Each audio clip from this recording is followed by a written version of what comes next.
अपने टीम के साथ जाते हैं, बात करते हैं, जनसुराज के बारे में बता रहे हैं। लोगों के जो क्वेश्चन होते हैं जनसुराज के प्रति, मतलब जो शंकाएं होती है उसको हम लोग दूर करते हैं बात करके। तो चल रहा है, रोज लगभग 400-500 लोगों से हम लोग मिल ही लेते हैं। क्षेत्र में भ्रमण कर रहे हैं। लोग जो वहाँ काम करेंगे उनकी भी तरक्की होगी। तो ये भी एक बहुत बड़ा मुद्दा है कि जो पहले से इंडस्ट्रीज हैं हम उसको हटा रहे हैं, नया बना नहीं पा रहे हैं। तो जो है उसको बचाना चाहिए, सरकार का वो काम होना चाहिए। नए नए लोगों को थोड़ा मोटिवेट करना चाहिए। बीजेपी का ही सीट रहा है, जैसे कितना चैलेंजिंग रहेगा आपके लिए? हाँ, ये बात तो मुझसे बहुत लोगों ने पूछा है। देखिए, दीघा विधानसभा मैं समझता हूँ कि बहुत आसान सीट है, क्योंकि जिस समय लालू प्रसाद जी की स्थिति बहुत चरम पर थी, बहुत अच्छी परिस्थिति में लालू प्रसाद जी थे, यहाँ शासन में भी थे, उस समय भी दीघा विधानसभा बीजेपी की सीट होती थी, लालू प्रसाद की सीट नहीं हो पाती थी। उनके सारे प्रयासों के बावजूद भी दीघा विधानसभा बीजेपी को ही चुन रही थी। तो हम ये मानकर चलते हैं कि एक तो दीघा, और दूसरी बात कि दीघा विधानसभा में पढ़े लिखे लोगों की संख्या बहुत सबसे अधिक है। तो तर्क करने की शक्ति जो है दीघा विधानसभा के लोगों में है, वो ये जान लेते हैं कि कौन सी पार्टी ज्यादा बेहतर काम कर सकती है।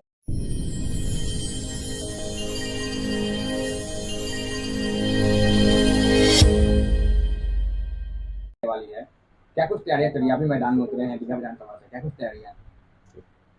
नमस्कार, मेरा नाम सुमित कुमार है और मैं जनसुराज पार्टी से दीघा विधानसभा के लिए प्रयासरत हूँ कि यहाँ एक कैंडिडेट हो सकूँ। तो तैयारी में हम लोग, जैसा प्रशांत जी ने चाहा था कि कोई भी कैंडिडेट जो अप्लाई कर रहा है, जो कैंडिडेट होना चाहते हैं जनसुराज की तरफ से, वो जिस तरह से काम करे, क्या किस तरह से लोगों से मिले, बात करें, तो हम लोग उन सब बातों को ध्यान में रखते हुए अभी हम लोग कुछ पॉइंट्स पर काम कर रहे हैं। जैसे हर संडे को हम लोग एक मेडिकल कैंप लगाते हैं, फ्री मेडिकल कैंप, जिसमें कि आँख के, दांत के, हड्डी के, बच्चों के स्पेशलिस्ट, होम्योपैथिक डॉक्टर, सभी प्रकार के डॉक्टर अलग अलग हॉस्पिटल से आते हैं। तो उनके साथ हमारा टाइप है और हर संडे दीघा विधानसभा के अलग अलग मोहल्लों में हम लोग लगा रहे हैं। पिछले संडे को हमने इंद्रपुरी मोहल्ले में लगाया था। इसके अलावा हम लोग मीटिंग्स वगैरह करते हैं, लोगों से मिल रहे हैं, डोर टू डोर हर रोज़ सुबह और शाम अपने टीम के साथ जाते हैं, बात करते हैं, जनसुराज के बारे में बता रहे हैं।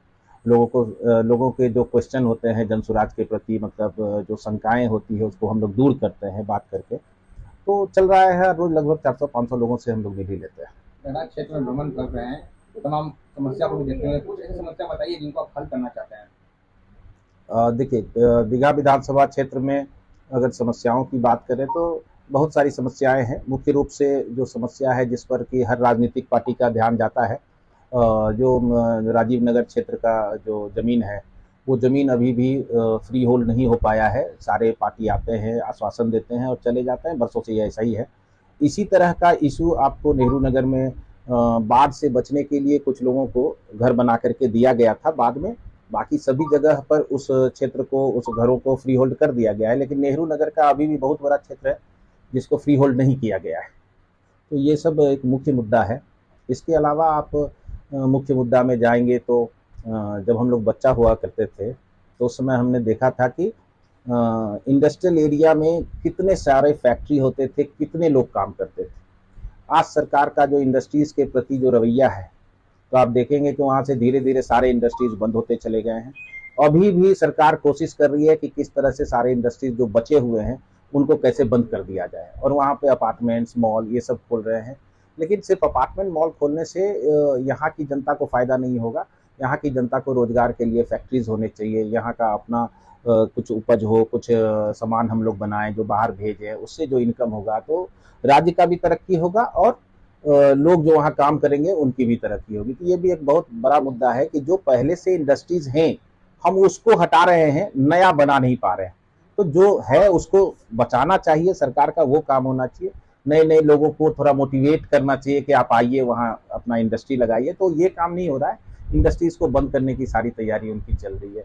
इसके अलावा जो लोकल लेवल पे और देखें हम दीघा विधानसभा में तो बहुत सारे नाले आज भी खुले हुए हैं। दीघा आसियाना रोड पर जब नाला खुला होता था उस समय का दीघा आसियाना, और नाला बंद कर देने के बाद वहाँ का जो एरिया का डेवलपमेंट हुआ, जमीन आसमान का फर्क। ये काम हम लोग राजीव नगर में वर्षों पहले कर सकते थे, ये काम हम लोग पटेल नगर में कर सकते थे, नेहरू नगर में कर सकते थे। अभी तो नीतीश जी आए हैं, राजीव नगर वाले का नाले के लिए ढकने का शिलान्यास करके गए हैं, लेकिन ये कब पूरा होगा ये भी अभी नहीं पता है। बाकी जगहों के नाले भी वही हाल है, सड़कों की स्थिति वही हाल बनी हुई है। तो जो काम हो जाना चाहिए था, जो हमारे विधायक जी को कर लेना चाहिए था, उन्होंने भी मतलब ये सारे काम के लिए आपको सरकार की जरूरत नहीं थी, ये यहाँ के विधायक ही कर सकते थे, संभव था, लेकिन उन्होंने जरा भी ध्यान नहीं दिया और बस अपने घर में बैठे। तो इस तरह से और भी बहुत बहुत सारे इलाके में हम लोग देख रहे हैं कि सरकारी स्कूल की व्यवस्था नहीं है। जितने स्लम एरिया हैं जो सारे हमको लगते हैं कि मेजर स्लम एरिया दीघा विधानसभा क्षेत्र में पड़ते हैं, आप वहाँ जाएंगे तो स्कूल की कोई व्यवस्था नहीं है और साफ सफाई की भी स्थिति लगभग वैसी ही है। लेकिन सब ऐसे ही हैं, पड़े हुए हैं, ना उनके लिए रोजगार की सरकार ने कोई व्यवस्था की है और ना ही कोई काम उनके लिए ऐसा किया है कि वो वहाँ से उठ करके एक अच्छा जीवन जी सके, ऐसी कोई व्यवस्था सरकार की नहीं है। वहाँ पे लोग रहते हैं, ठेला वाले, खोमचे वाले, ये सब लोग रहते हैं। ठेला लगाए हैं, रोड पर मार के भगा दे रहे हैं। आप मार के भगा दे रहे हैं तो सिर्फ उनको ही दिक्कत नहीं होती है, जो पब्लिक आता है, जो वहां से सामान खरीदने आता है, उनको भी उतनी ही असुविधा होती है। लेकिन सरकार इस बात पर ध्यान नहीं दे रही है कि आखिर उनके रोजगार की हम क्या व्यवस्था करें। तो थोड़ा थोड़ा ध्यान देना चाहिए सरकार को, वो नहीं हो पा रहा है। चुनाव के कुछ दिन शेष बचे हैं तो राजीव नगर नाला का बाउंड्री कराया गया है, क्या कहेंगे? ये तो देखिए, ये तो सिर्फ फायदा उठाने के लिए थोड़ा सा करवा करके छोड़ दिया गया है, ताकि कुछ फायदा सरकार पब्लिक को ये लगे कि हाँ हम नाला ढकवाने की कोशिश कर रहे हैं। लेकिन ये अभी और सिर्फ बाउंड्री करके बरसों तक छोड़ा जाएगा, इसको बचा के रखती है ताकि अगले इलेक्शन में फिर इसी मुद्दे पर हम वोट ले सके लोगों से। तो ये सारे मुद्दे को सिर्फ बचाना है, सिर्फ थोड़ा थोड़ा काम करके, कंप्लीट नहीं करना है। क्षेत्र में अनाज भी बांटा गया है वर्तमान विधायक के। हाँ देखिए, ये तो अब इलेक्शन का टाइम आया है तो अब अनाज बटेगा, कपड़े बटेंगे, बहुत कुछ होगा। हम लोगों ने जिस समय हम लोग शुरू किए थे यहाँ पर काम करना, उस समय पिछले ठंडे में हम लोग क्या किए कि सारे जगह से जहाँ जहाँ हम लोग डोर टू डोर जाते थे तो उनसे ये भी रिक्वेस्ट करते थे कि आपके पास कोई गर्म कपड़ा है, जैकेट है, स्वेटर है, तो आप हमको दे दीजिए। और वहाँ से हमने सारे जगहों से कलेक्ट किया और उन सारे कपड़ों को लेके जो जरूरतमंद लोग थे हमारे एरिया में, उन सब के बीच में जाकर के हमने बांटा भी है। वो आप जाएंगे पता करेंगे तो बहुत सारे स्लम में आप जानेंगे कि हाँ हमने मतलब ट्रक का ट्रक कपड़े बांटे हैं। ऐसा नहीं है कि हमने खरीद के बांटा है, खरीद के बांटने लायक मेरी स्थिति भी नहीं है। लेकिन अगर मेरी इच्छा हुई कि हाँ हम जिनके पास कपड़े नहीं है उनको हम दें, तो इसके लिए हमने व्यवस्था किया कि हाँ किस तरह से दिया जा सकता है। हर घर में 10-20 कपड़े ऐसे फेंके रहते हैं जो छोटे हो जाते हैं, पुराने हो जाते हैं, लोग यूज नहीं करते हैं और बाद में फेंका जाता है। उनको उठाया, किसी को सही जगह जिनको जरूरत है उनको ले जाके पहुंचा दिया। तो काम तो ऐसा करना है। अब इलेक्शन के टाइम में हम जाएंगे, अनाज बांट देंगे, 500 रुपया दे देंगे, कुछ कर देंगे, तो ये जो जेन्युइनली गरीब है ना, जब आप घूमेंगे लोगों से मिलेंगे तो सचमुच ऐसे गरीब लोग हैं जिनके लिए 500 रुपया मिलना भी बहुत बड़ी बात होती है। आप उनको शिकायत नहीं कर सकते हैं कि आप 500 रुपया लेकर के वोट कर रहे हैं या 500 रुपया लेकर किसी के साथ जा रहे हैं। वो बहुत मजबूत लोग। दीघा विधानसभा देखा जा रहा है लगातार बीजेपी का ही सीट रहा है, जैसे कितना चैलेंजिंग रहेगा आपके लिए? हाँ, ये बात तो मुझसे बहुत लोगों ने पूछा है। देखिए, दीघा विधानसभा मैं समझता हूँ कि बहुत आसान सीट है, क्योंकि जिस समय लालू प्रसाद जी की स्थिति बहुत चरम पर थी, बहुत अच्छी परिस्थिति में लालू प्रसाद जी थे, यहाँ शासन में भी थे, उस समय भी दीघा विधानसभा बीजेपी की सीट होती थी, लालू प्रसाद की सीट नहीं हो पाती थी। उनके सारे प्रयासों के बावजूद भी दीघा विधानसभा बीजेपी को ही चुन रही थी। तो हम ये मानकर चलते हैं कि एक तो दीघा, और दूसरी बात कि दीघा विधानसभा में पढ़े लिखे लोगों की संख्या बहुत सबसे अधिक है। तो तर्क करने की शक्ति जो है दीघा विधानसभा के लोगों में है, वो ये जान लेते हैं कि कौन सी पार्टी ज्यादा बेहतर काम कर सकती है या कौन सी पार्टी जनता के लिए बनी है, अपने लिए नहीं बनी है। तो लालू प्रसाद जी के टाइम पे ये तो जग जाहिर है कि कैसी सरकार चल रही थी, उस टाइम में भी लोग जो हैं बीजेपी को चुन रहे थे, क्योंकि वही एक उनके पास ऑप्शन था। आज भी उनके पास अगर जनसुराज नहीं होता तो उनके पास वही एक ऑप्शन था और ये फिर से सीट जो है बीजेपी की ही होती, निश्चित ही। तो जब जनता, जहाँ की जनता तर्क कर सकती है, बात सुन सकती है, समझ सकती है, अपना अच्छा बुरा समझ सकती है, वैसी जनता से हम अपेक्षा, मतलब निश्चित हमको भरोसा है कि वहाँ की जनता इस बार जनसुराज को चुनेगी और आराम से जीत होगी, कोई असुविधा नहीं। आप जीत के आएंगे, प्राथमिकता क्या रहेगी? प्राथमिकता देखिए, मैं जीत कर आऊंगा तो जो समस्याओं पर अभी मैंने चर्चा किया है, प्राथमिकता तो रहेगी कि जो यहाँ के लोकल समस्याएं हैं, छोटी छोटी समस्याएं हैं। एज ए विधायक मुझे जिन पर पहले ध्यान देना चाहिए उन सारे बातों पर पहले ध्यान दिया जाएगा। जैसे इंडस्ट्रियल स्टेट को हमको बेहतर बनाना ही होगा, राजीव नगर का जो इशू है उसको ठीक करना ही होगा।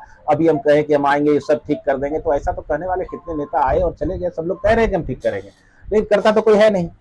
तो लेकिन हम अगर पहले से उन मुद्दों पर बात कर रहे हैं, उनकी परेशानियां समझ रहे हैं, और पहले मैं जान रहा था कि सिर्फ राजीव नगर के ही जमीन में प्रॉब्लम है और वहां पर ही उसको, लेकिन अभी मुझे पता चला कि नेहरू नगर के ही जमीन में प्रॉब्लम है। तो प्रॉब्लम बहुत जगह है, बहुत तरह के लोगों को है। और जब मैं घूम रहा हूँ तो लोगों की परेशानी दिख रही है, समझ में आ रहा है कि इनको क्या जरूरत है। तो आपको एक छोटा सा इंसिडेंस बताता हूँ कि अभी अटल पथ बना है, बड़ा सुंदर रोड बना है। अटल पथ पर शिव मंदिर और इंद्रपुरी के पास ओवरब्रिज बना है, जिसमें पहले सब्जी मार्केट होता था। बहुत ही छोटी सी बात है कि आपने उसको बंद कर दिया, वहां से सारा सब्जी मार्केट हटा दिया। लेकिन वहां से हटा देने पर अगर सब्जी फिर भी लग रहा है अभी, लेकिन वो रोड पे लगता है। अगर वही सब्जी जहां पर आपने उसको भर करके बनाया है, अगर पिलर दे के बनाया होता तो सब्जी मार्केट उस पिलर के अंदर में लगता। इससे वहां के मतलब जो बेच रहे हैं उनको भी फायदा होता, जो उसके आसपास के इलाकों में रहते हैं उनको भी सब्जी खरीदने में सुविधा होती। अभी मजबूरन लोग रोड पर बेच रहे हैं क्योंकि वहां की जनता चाहती है कि बगल में सब्जी बिके, इसलिए वो बेच रहे हैं। और उनका घर भी, परिवार भी चल रहा है, वहां के पब्लिक को भी आराम हो रहा है। तो इसमें थोड़ा सा दिमाग अगर लगाया होता सरकार ने तो ये आज होता कि हाँ वहां पे स्टैब्लिशमेंट जो है परमानेंट होता सब्जी वालों का, वहां के मोहल्ला के लोगों को सुविधा हो जाती। तो छोटी छोटी बातें हैं, लेकिन तो ये ध्यान नहीं दे रहा है कि हम जिसको भगा रहे हैं वो फिर आगे किस तरह से अपना जीवन चलाएंगे, ये बातों पर ध्यान नहीं देता है। तो हम मैं आऊंगा तो पहले ये देखूंगा कि जो लोकल लोग हैं उनकी सुविधाएं, प्राथमिकताएं क्या हैं, उसके हिसाब से काम किया जाएगा। धन्यवाद। अपने क्षेत्र की जनता से क्या अपील करेंगे? अपने क्षेत्र की जनता से मैं यही अपील करना चाहूंगा कि आप वोट देने के पहले एक बार जरूर विचार कीजिए कि आपने सभी तरह के सरकारों को देखा है, सभी दलों के सरकार को देखा है, जिसमें कांग्रेस, बीजेपी, जदयू, राजद, सभी तरह के पार्टी को आप देख चुके हैं। अगर आपको लगता है कि हाँ इस पार्टी से आपको बहुत फायदा हुआ है, आपका जीवन का स्तर जो है बहुत बेहतर हुआ है, तो आप उनके साथ बने रहिए। लेकिन अगर आपको लगता है कि आपके दादा परदादा लोग भी उसी झोपड़ी में जी रहे थे या उसी परिस्थिति में जी रहे थे और आज आप भी उसी परिस्थिति में हैं, आपके बच्चे भी शायद उसी परिस्थिति में रह जाएंगे, तो आपके पास ये मौका आया है, ये मौका चूके तो फिर अगला 5 साल के बाद एक मौका आएगा। तो इसी मौके का फायदा उठाइए और आगे बढ़िए, सहयोग कीजिए। इस बार